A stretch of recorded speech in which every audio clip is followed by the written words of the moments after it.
When I was 17, there used to be a club here in Atlanta called the Nightlight.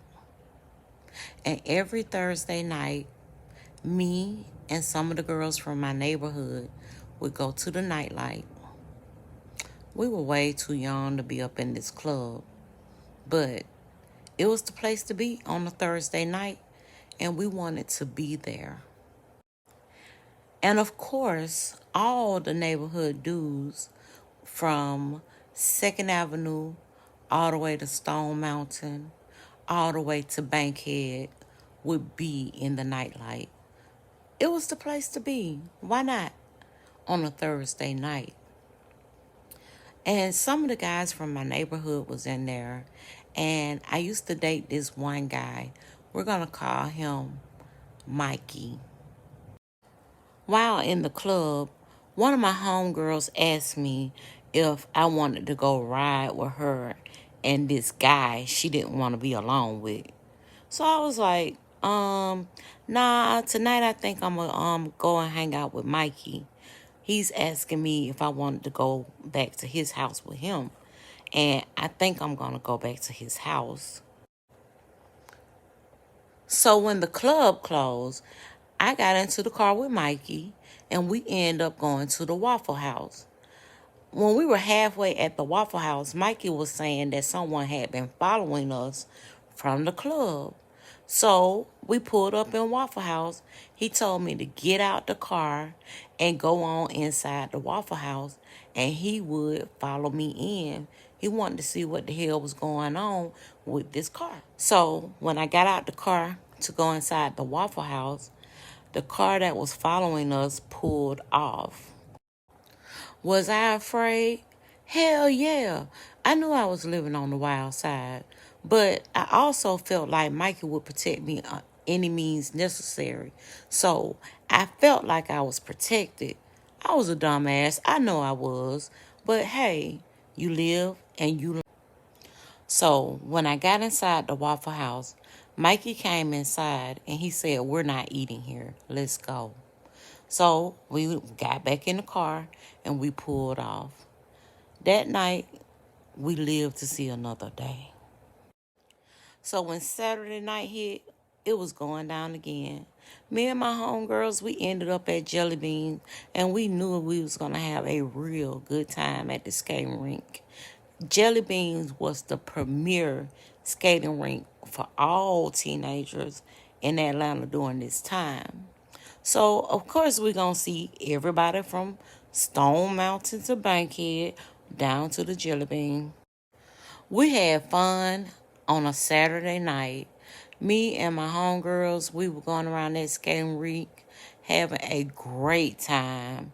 I told my homegirl, hey, drop me off at Mikey's house. I got the key, so I'm just going to go on over to Mikey's house. During this time, Mikey had a home in Lithonia. Lithonia is a suburb of Atlanta, and in his community, it was nice, big, pretty homes with very long driveways. I told my homegirls, y'all can pull off. I'm going to go ahead on and go in. As I was walking up the driveway, when I reached the top, two men were waiting on me, and they said, bitch, open the door. So I did what they said. These motherfucker had pistols. Ain't no way in the hell I was gonna goddamn get shot and killed because I didn't want to open no motherfucking door to protect no damn nigga. So I opened the door. And like I said, I've always felt safe when it came to being Mikey. So I just knew he knew how to handle this shit. One of these bitches said, here, bitch, I need you to beat this nigga so he can come on and get here.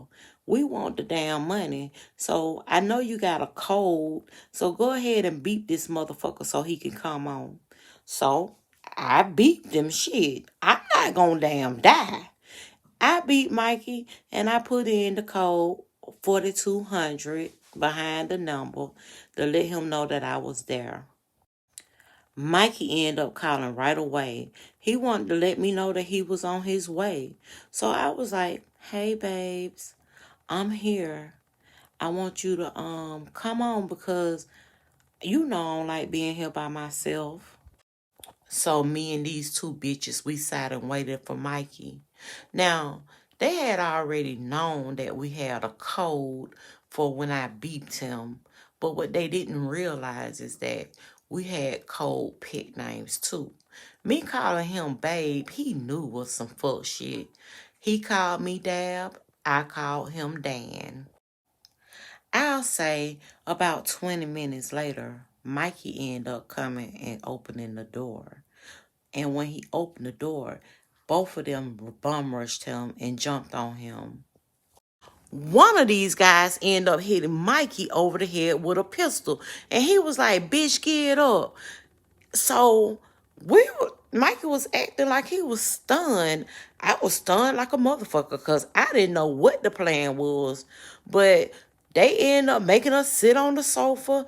And one of the guys came and got Mikey and told Mikey, you need to show me where the money at. What a dope, bitch. Mikey got up and he started leading this dude to the bedroom. But before they could even get up the steps, about 30 motherfuckers bust in the door. Mikey ended up running and grabbing me and pushing me out on the deck. He told me to run and run for my life. When I got up the street, all I heard was gunfire. I was so afraid. I just knew Mikey got shot. I just knew someone was dead at that house. So I just had to keep walking. I had to keep walking. I could not find myself in a situation where I was in danger. Bitch, I was already in danger. I didn't want to fucking die. So I had kept going. This subdivision was deep. I promise you, I had ran up the first street and I was two streets over. I saw headlights coming towards me and I was so fucking scared. I didn't know what the hell to do. But when the person pulled up on me and rolled down the window, it was Mikey's brother, Tim. He was like, bitch, get in this motherfucking car. When I got in the car, Tim said that Mikey told him that I beeped him and I told him some shit was going down. And I was like, I did. I told him something and he knew some shit was going down. So he had commissioned all the niggas from his neighborhood that he grew up in to come to the house. I just knew that Tim was going to take me straight to Mikey. But he was like, you got to go home. And I was so upset because I didn't know what happened at that house. I kept questioning him. Is Mikey okay? When is Mikey going to come and let me see him? I have to see Mikey. What happened at that house, Tim? Please tell me what happened. He just wouldn't tell me. He said, you have to go home. You need to go home. And someone will come get you tomorrow. You'll hear something tomorrow. I promise you, you will hear something tomorrow. When I got in that house, I was beeping Mikey 911. I beeped him 1,000,000 times. I know I did. I beeped him so many times to where I just fell asleep with the phone off the receiver. I was just so anxious to know what the hell happened. I needed to know what went on. Needless to say, I did not see Mikey the next day. As a matter of fact, I didn't see Mikey at all. I had reached out to so many people in his neighborhood to see if someone could actually tell me what was the outcome of that shootout at that house. I ended up getting in my mother's car and driving to the neighborhood to see if I seen anybody at Mikey's house. And unfortunately, that house was empty. 3 weeks had went by. I hadn't heard anything from Mikey. I saw his brother Tim, and he offered to take me to the skating rink. When we went to the skating rink that Saturday, I saw one of the homegirls from the neighborhood speaking to some guy. So when I walked over, I recognized that this guy was one of the guys in Mikey's house. The girl who I seen in the skating ring speaking to that guy, she lived in Kirkwood on that end of Second Avenue. We lived on the Decatur side of Second Avenue. Tink, she was cool. I knew Tink from the neighborhood. Every now and again we would hang out, but she went from my side. Like sometimes the girls from my neighborhood would fight them because they would be dating the same guys. I end up going to find Tim. When I went and found Tim, I told Tim, I was like, Tim, that guy over there, he's one of the ones that was in the house. Well, he's one of the ones who told me to open the door. I'm ready to go. Let's ride. So we got in Tim's car and he dropped me off at the house. The next day, I contact my sister. I told her I needed to get out. I needed to go somewhere and have me a good time. So she was like, well, I'm going to the Silver Fox tonight. If you want to go, you need to put on your best gear because, this is a 25 and up club. I'm going to try and get you in. But once we get to that door, if you can't get your little ass in this club, then you sitting in the car all night. Who the hell she thought I was? Baby, I had ID to get in anywhere I wanted to. The thing about back then was when you went and got your driver's license, they would give you this yellow receipt and it'll have age, name, blah, blah, blah on this paper. I knew somebody who worked down to the driver's license place and I had me a receipt, baby. I could get in any club. It wasn't like it is today. It was easy. So that night, we went to the club. It was me, my sister, and her friend Pam. We had a ball inside that club. I had a great time. I needed this. I had been going through so much worrying. Jesus. And I still was hurt. What the fuck my nigga was? But when we walked outside the door, guess who was outside? That motherfucking Mikey. I ran up on this motherfucker and slapped the taste out his mouth. How the fuck you gonna be around him walking around and you ain't looked out to see what the fuck I was going through? Like, bitch, where the fuck you been? Mikey told me that he actually got shot in the shoulder and he been laying low. But what I didn't understand was why wasn't nobody talking to me? You must was at some bitch house. Mikey drugged me into the car and drove off. We ended up going to Stockbridge, Georgia, and hanging out at this house out there. It was a nice house. I don't know whose house it was, but we were there. Mikey explained to me everything. He told me that night when we were in the nightlight and the girls was trying to get me to go riding with her because she didn't want to be alone with this guy, they were trying to kidnap me that night. I just knew that night when we were at the nightlight, it was something strange about that. How Tink gonna ask me if I go riding with her and some dude that I didn't even know?